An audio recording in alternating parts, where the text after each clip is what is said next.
Salut tout le monde, c'est Johan. Salut, c'est Olivier. Bonjour à tous, je m'appelle Maude et je vous souhaite la bienvenue dans cette série de vidéos sur le serverless pour les débutants. Dans cette vidéo, j'aimerais répondre à la question qu'est-ce que le serverless? Vous pouvez voir à l'écran une citation de mon collègue Burke Holland. En bref, serverless est devenu un mot à la mode et les mots à la mode ont tendance à perdre leur sens. Mais le mot serverless a bien un sens. Alors qu'est-ce que ça signifie quand on dit que quelque chose est serverless? Voilà une bonne définition, construire des applications sans penser au serveur.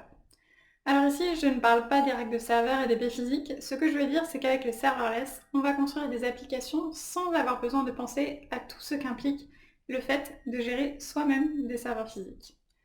Voici donc quelques scénarios. La configuration de l'environnement d'exécution dont vous avez besoin. Avez-vous besoin de Java, .NET, Node? Est-ce que tout ça est installé? Avez-vous besoin d'un framework web pour gérer les requêtes web comme ASP.NET ou Express? De quelle puissance de processeur votre application a-t-elle besoin? De quelle quantité de mémoire allez-vous avoir besoin? Comment gérer la mise à l'échelle de l'application pour gérer la charge? Ce sont toutes les choses auxquelles vous devez penser lorsque vous travaillez avec un serveur. L'architecture serverless fait abstraction de tout cela pour que vous n'ayez à vous soucier que de votre code. Voyons ensemble un exemple concret. Le service que la plupart des gens associent au serverless, c'est ce qu'on appelle les functions as a service ou les fonctions en tant que service. Azure Functions, c'est l'offre Functions as a Service d'Azure. Avec Azure Functions, on crée des fonctions unitaires. Il peut s'agir simplement d'un seul fichier de code qui contient une seule méthode. Et vous pouvez appeler cette méthode d'une multitude de façons différentes.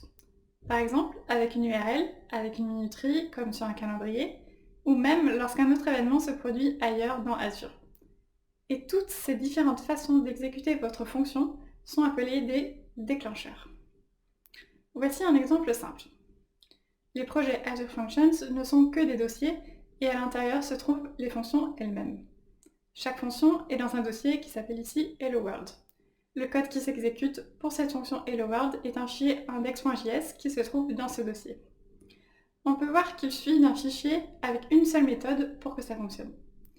Vous indiquez à Azure Functions que cette fonction particulière doit être déclenchée par une requête HTTP et Azure Functions transforme ça en un point de terminaison et vous donne l'URL à appeler. Vous n'avez pas à vous soucier du framework web. Vous n'avez pas non plus à vous soucier du routage ou de la gestion des requêtes. C'est ce qu'on veut dire quand on dit qu'on ne pense pas au serveur. Et c'est l'essence même du serverless. Je ne m'inquiète que de la logique métier de mon application. Je ne pense pas à la manière dont je vais l'exposer en tant que service afin de l'appeler. Cette partie fonctionne tout simplement. Le serverless est devenu assez populaire ces dernières années. Pourquoi cela? Eh bien, il y a quelques bonnes raisons. La première et probablement la plus importante, c'est que c'est bon marché. Il n'y a pas de serveur dont il faut se soucier, il n'y a pas de machine physique à payer. Il n'y a donc pas de frais mensuels fixes, vous ne payez que ce que vous utilisez, vous payez lorsque votre fonction est exécutée. Et même dans ce cas, ce ne sont que des fractions de centimes.